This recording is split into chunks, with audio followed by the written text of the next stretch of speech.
पाकिस्तान को पता तक नहीं था भारत को जवाब देने ब्रह्मपुत्र नदी का पानी क्यों नहीं रोक रहा है चीन। खुलासा हुआ तो पाकिस्तान के फट गए कान। सामने आया वो कारण जिसके चलते भारत का पानी नहीं रोक पा रहा चीन। अगर चीन ने ब्रह्मपुत्र का पानी रोका, ये होगा भारत के लिए भयंकर फायदे का सौदा। दूर हो जाएगी भारत की एक बहुत बड़ी समस्या। असम के मुख्यमंत्री हिमंत बिस्वा शर्मा ने ऐसा कौन सा बड़ा सबूत पेश किया है जिसने चीन और पाकिस्तान दोनों के मंसूबों पर पानी फेर दिया है?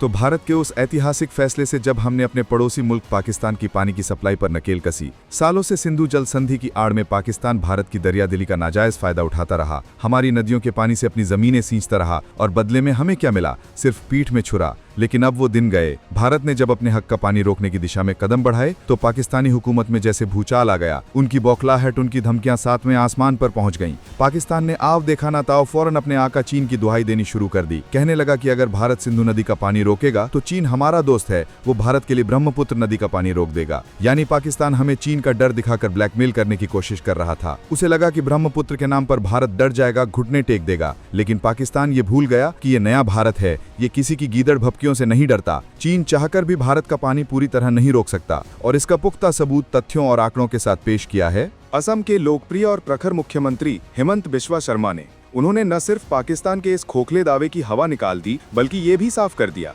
कि अगर चीन ब्रह्मपुत्र नदी का पानी रोकता भी है तो ये भारत के लिए नुकसान नहीं बल्कि एक भयंकर फायदे वाला सौदा साबित हो सकता है। जी हाँ, यानी चीन या तो पाकिस्तान के कहने पर पानी रोकेगा ही नहीं, और अगर किसी वजह से उसने ऐसा किया भी तो भी फायदा भारत का ही होने वाला है। हम आपको बताएंगे इस धमाकेदार खबर की पूरी कहानी, तो बने रहिएगा वीडियो पर और इस संबंध में आपके जो भी विचार हों कमेंट में लिखकर जरूर बताइएगा।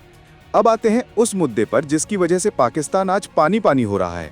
भारत ने अपनी नदियों के पानी पर अपने हक को जताना शुरू कर दिया है, खासकर उन नदियों पर जिनका पानी पाकिस्तान दशकों से मुफ्त में इस्तेमाल करता आया है। सिंधु जल संधि जो 1960 में हुई थी, उसके तहत भारत को पूर्वी नदियां सतलुज, ब्यास और रावी का पूरा अधिकार मिला, जबकि पश्चिमी नदियों सिंधु, झेलम और चिराब का पानी पाकिस्तान को दिया गया। हालांकि भारत को इन पर भी सीमित अधिकार मिले, लेकिन भारत ने अपनी दरियादिली दिखाते हुए अक्सर पाकिस्तान के हिस्से से कहीं ज्यादा पानी उसे जाने दिया। पर जब पाकिस्तान अपनी नापाक हरकतों से बाज नहीं आया, जब उसने भारत की जमीन पर बुरे मंसूबे पाले, तो भारत ने भी अपनी रणनीति बदली। हमने साफ कर दिया कि अब पानी और बाकी चीजें एक साथ नहीं चल सकती। भारत ने अपने हिस्से के पानी का भरपूर इस्तेमाल करने और पाकिस्तान की ओर जाने वाले अतिरिक्त पानी को रोकने के लिए कई प्रोजेक्ट्स पर काम तेज कर दिया है। ये सुनते ही पाकिस्तान में हाहाकार मच गया। उसके नेता, उसके मंत्री युद्ध तक की धमकियां देने लगे। अंतर्राष्ट्रीय मंचों पर जाकर रोना गाना शुरू कर दिया। उन्हें लगा कि भारत उनकी धमकियों से डर जाएगा, लेकिन भारत अपनी बात पर अडिग है। हम अपने किसानों, अपने लोगों के हितों को प्राथमिकता देंगे। इसी बौखलाहट में पाकिस्तान ने अपना पुराना तुरुप का पत्ता चलने की कोशिश की, चीन कार्ड। वो पूरी दुनिया में ये ढिंडोरा पीटने लगा कि अगर भारत ने सिंधु का पानी रोका तो चीन भी भारत के लिए ब्रह्मपुत्र का पानी रोक देगा। पाकिस्तान हमें ये डर दिखाना चाहता था कि चीन के साथ हमारा भी जल विवाद शुरू हो जाएगा और हमें पानी की किल्लत हो जाएगी। लेकिन पाकिस्तान का ये दांव उसी पर उल्टा पड़ता हुआ नजर आ रहा है, क्योंकि भारत ने इस धमकी का ऐसा तथ्यात्मक और तार्किक जवाब दिया है कि पाकिस्तान और चीन दोनों की बोलती बंद हो गई है। ये दिखाता है कि पाकिस्तान आज कितना हताश और निराश है। जब उसके सारे पैंतरे फेल हो गए तो वो अब चीन के कंधे पर रखकर बंदूक चलाने की नाकाम कोशिश कर रहा है। लेकिन वो भूल रहा है कि शेर की दहाड़ के आगे सियारों की हूं कोई मायने नहीं रखती। भारत अपने फैसले लेने में सक्षम है और किसी के दबाव में आने वाला नहीं है। तो पाकिस्तान की इस गीदड़ भपकी कि चीन ब्रह्मपुत्र का पानी रोक देगा, इसका सबसे करारा और तथ्यात्मक जवाब दिया है असम के मुख्यमंत्री हिमंत बिस्वा शर्मा ने।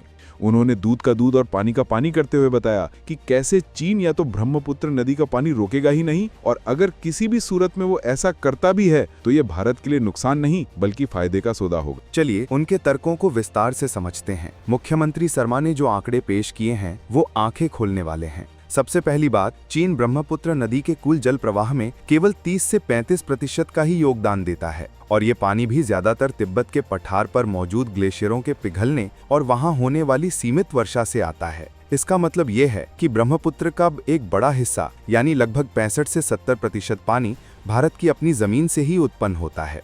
ये कैसे होता है? ये होता है हमारे उत्तर पूर्वी राज्यों, खासकर अरुणाचल प्रदेश, असम, नागालैंड और मेघालय में होने वाली मूसलाधार मानसूनी वर्षा से।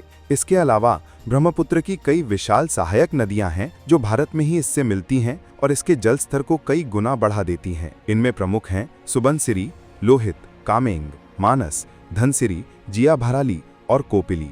इतना ही नहीं, मेघालय की खासी, गारो और जयंतिया पहाड़ियों से निकलने वाली कृष्णाई, दिगारू, कुल्सी जैसी अनेक छोटी बड़ी नदियां भी ब्रह्मपुत्र के जल भंडार को समृद्ध करती हैं। आंकड़ों की भाषा में समझें तो जब ब्रह्मपुत्र नदी चीन से भारत में अरुणाचल प्रदेश के टुटिंग नामक स्थान पर प्रवेश करती है तो उसका औसत प्रवाह लगभग 2000 से 3000 क्यूबिक मीटर प्रति सेकंड होता है। लेकिन जैसे जैसे ये नदी असम के मैदानी इलाकों से गुजरती है और इसमें भारत की अन्य नदियां मिलती जाती हैं, खासकर मानसून के समय, तो गुवाहाटी जैसे स्थानों पर इसका प्रवाह बढ़कर 15,000 से 20,000 क्यूबिक मीटर प्रति सेकंड तक पहुंच जाता है।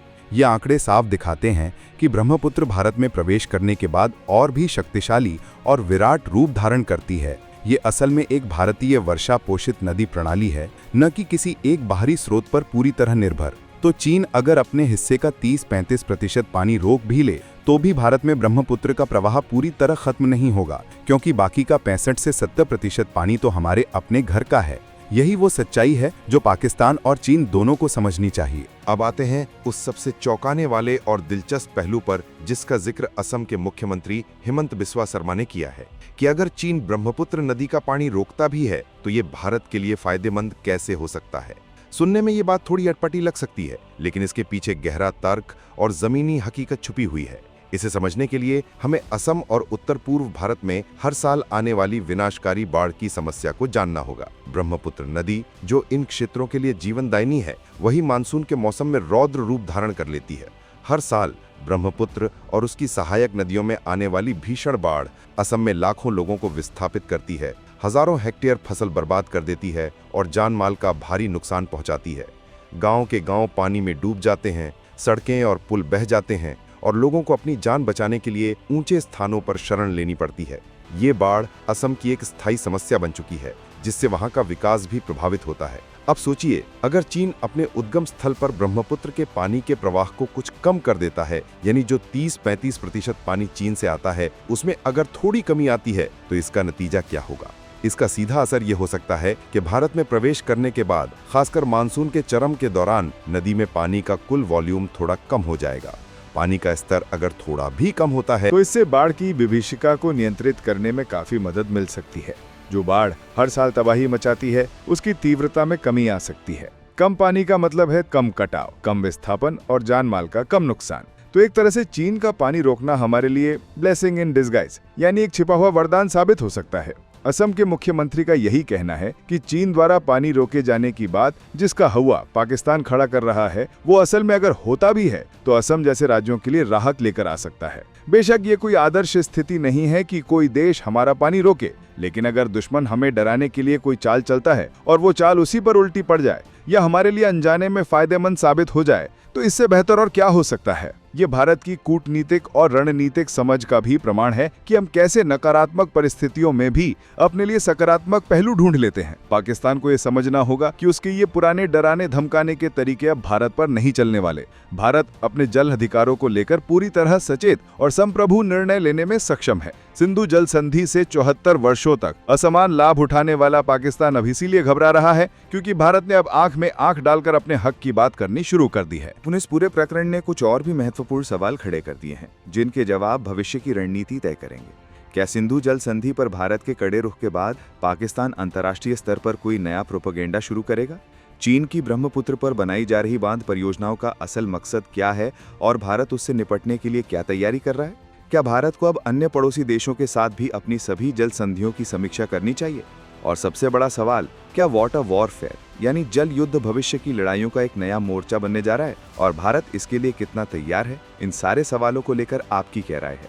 मुख्यमंत्री हिमंत बिस्वा शर्मा के तर्कों पर आपकी क्या राय है? क्या आप भी मानते हैं कि चीन का पानी रोकना भारत के लिए फायदेमंद हो सकता है? अपने विचार नीचे कमेंट सेक्शन में लिखकर हमें जरूर बताएं।